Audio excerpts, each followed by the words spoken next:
Now that we know how to write chemical formulas, the next step is to incorporate those chemical formulas into chemical reactions. The reaction that you see here is a reaction between zinc and iodine. In the first picture, the zinc is the substance on the right, the grayish powder, and the iodine is the substance on the left, the dark crystalline substance. When the two of them are added together, as you see in the second picture there, the product is zinc iodide, which has very different properties than the original two substances. Now, chemical equations. What's the purpose of a chemical equation? Well, the purpose is to depict the kind of reactants and products, and then the amounts of those reactants and products in a reaction. That is the proportion. So for example, the reaction you see there between aluminum and oxygen, producing aluminum oxide, in order for that reaction to occur, it needs to be between 4 aluminums and 3 oxygen molecules. So just as in a recipe in the kitchen, the proportion of the ingredients has to be just so. And the numbers in the front of those substances, those are called stoichiometric coefficients. And we're going to learn at some point how to put those in there.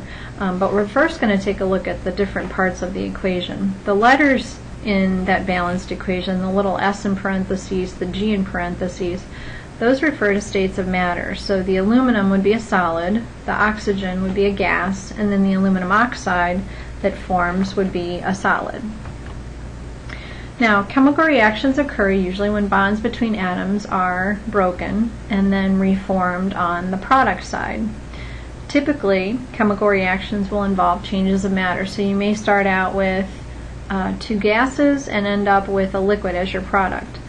You make new materials with brand new properties. So many times the substances that are produced are entirely different than the two substances that react.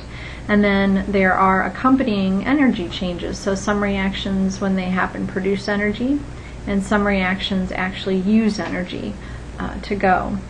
The symbols in the reaction represent the elements or the compounds that are going through the reactions, and then the whole thing together, as you saw on the previous slide, represents what is called a chemical reaction. Now, what are the parts of a chemical reaction or a reaction equation? The reactants typically are on the left side of an arrow. The products are typically on the right side of the arrow. Plus sign in between substances means that both of those substances, or all 3 of those substances, individually either come together on the reactant side or they're produced on the product side. The arrow in the middle of the reaction represents yielding or producing. So for example, the reaction that you see there, carbon C plus O2, arrow CO2, that literally means carbon reacts with oxygen to yield or produce carbon dioxide. Now the charcoal used in a grill, and you see that here in the picture, is basically carbon. When you ignite that charcoal, that carbon, you're combining it with oxygen, and the gas that is being produced is CO2. So carbon reacts with oxygen to yield carbon dioxide, and that's what you're seeing here in the picture. Now, symbols are important in any science class, and in this particular section of chemistry, the most important symbols are listed here. If the substance is a solid, then you'll have an S in parentheses after the substance in the chemical equation. If it's a liquid, you'll have an L in parentheses, a gas, a G in parentheses.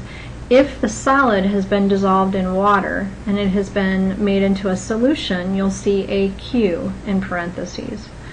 If a catalyst has been added to speed up the rate of the reaction, the catalyst, which does not change during the reaction, is usually written right above the yield arrow. If there's a gas that's escaping, instead of putting a G in parentheses on the product side, you can actually put an arrow pointing up, indicating that the gas is going up into the air.